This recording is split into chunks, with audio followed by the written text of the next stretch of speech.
और अब देखिए, विमान गिरने का सवाल क्या संसद से मिलेगा जवाब?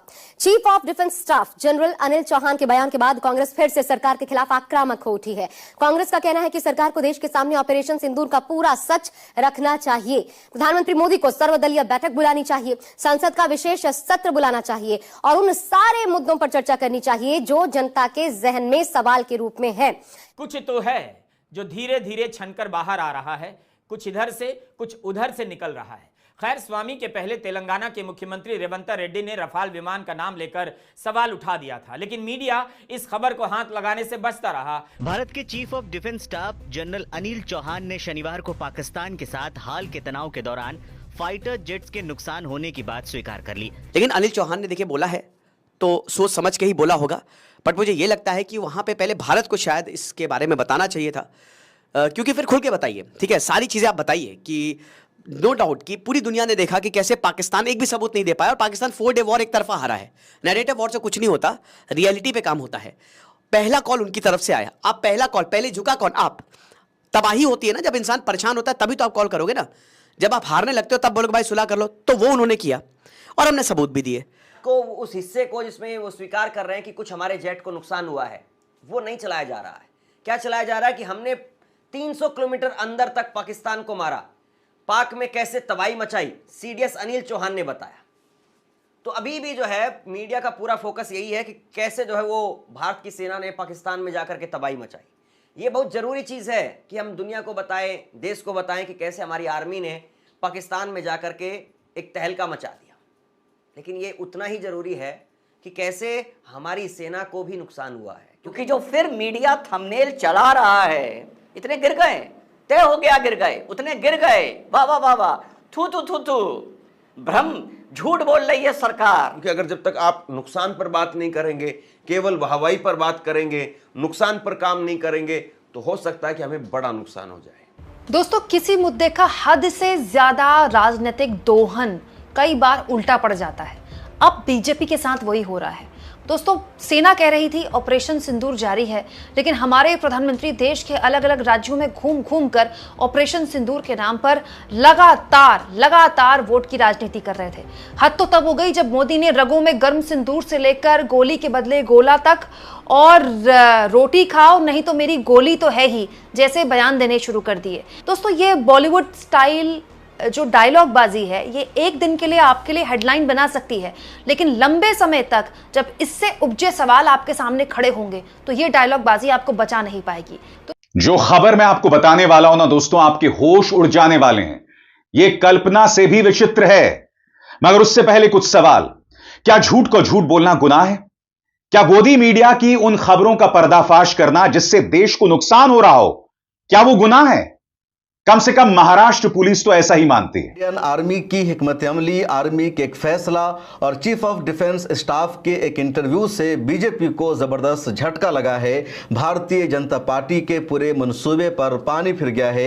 देश के वज़ीर-ए-आज़म नरेंद्र मोदी को भी जबरदस्त झटका लग गया है। उनको अंदाजा नहीं था कि आर्मी का इस तरह का बयान सामने आ जाएगा। दोस्तों, जैसा कि आपने इस वीडियो को मुलाहिजा किया है, जो मुकम्मल वीडियो हम आपके साथ शेयर करने वाले हैं।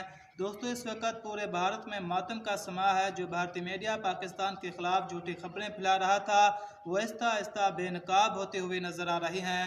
भारतीय मीडिया जो पहले कहता था कि पाकिस्तान ने भारत का कोई त्यारा नहीं गिराया, इस हवाले से भारतीय मीडिया को मुंह की खाना पड़ी है, क्योंकि दोस्तों भारत के जनरल ने खुद ही अपने बयान में इतराफ़ कर लिया है कि पाकिस्तान ने भारत के त्यारे गिराए हैं। दोस्तों, भारतीय जनरल के इस बयान के बाद पूरे भारत और भारतीय मीडिया में एक भूचाल सा आ चुका है।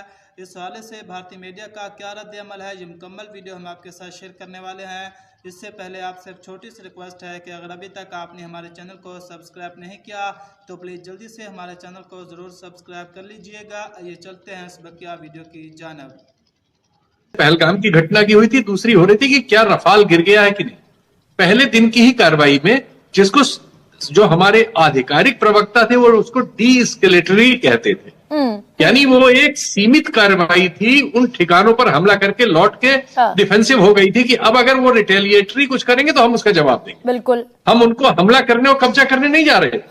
लेकिन हमारे टेलीविजन चैनल और हमारा राजनीतिक विमर्श एक नकली सीन पैदा करके वहां पहुंच गया था कि उसने कब्जा कर लिया था। बीजेपी के बड़े नेता ने उसे फेक न्यूज बता दिया, अखबार की खबर को। ये बिल्कुल अलग मसला है कि पॉलिटिकल डिस्कोर्स में हम किस एज को लेना हासिल करना चाहते हैं, लेकिन क्या जब हम मिलिट्री ऑपरेशन की बात करेंगे तो ये बहुत जल्दबाजी हो जाती है विपक्ष की कि पार्लियामेंट का सेशन बुला लो। भाई 62 में स्थितियां अलग थी। पाकिस्तान ने भारत के जेट विमान मार गिराए हैं।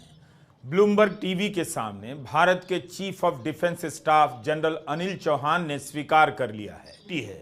ब्लूमबर्ग के अलावा रक्षा प्रमुख जनरल अनिल चौहान ने रॉयटर्स को भी इंटरव्यू दिया है। रॉयटर्स को इंटरव्यू देते हुए सीडीएस जनरल चौहान ने कहा है कि 7 तारीख को शुरुआती फेज में कुछ नुकसान हुए, लेकिन गिनती वो मायने नहीं रखती।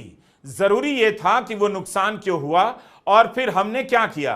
तो हमने टैक्टिक्स में सुधार किया और 7 और 8 मई को फिर से ऑपरेशन किया। और अब सवाल है कि उन 2 दिनों में क्या हुआ, जब जेट गिरा तब क्या हुआ, इसका भी अलग से जवाब मांगा जाएगा।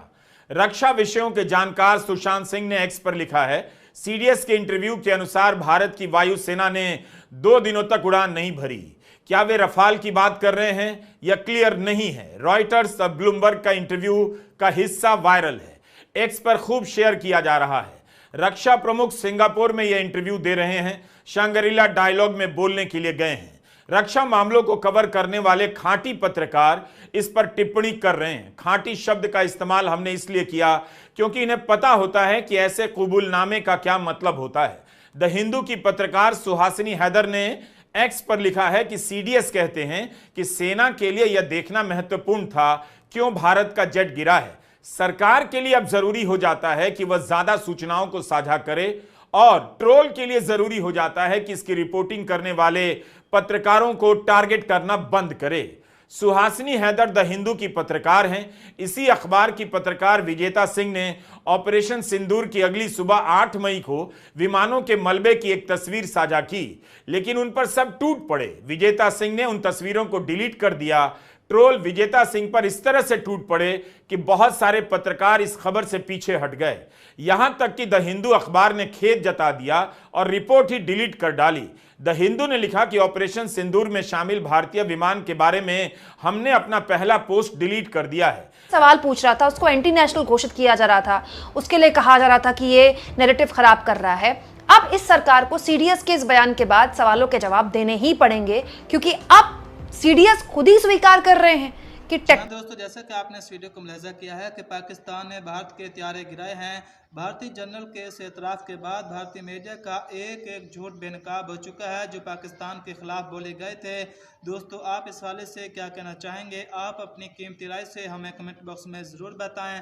अगर आप इसी तरह की वीडियोस को देखना पसंद करते हैं तो हमारा चैनल को सब्सक्राइब करना ना भूलिएगा। मिलते हैं फिर एक नई वीडियो के साथ, तब तक के लिए अल्लाह हाफिज़।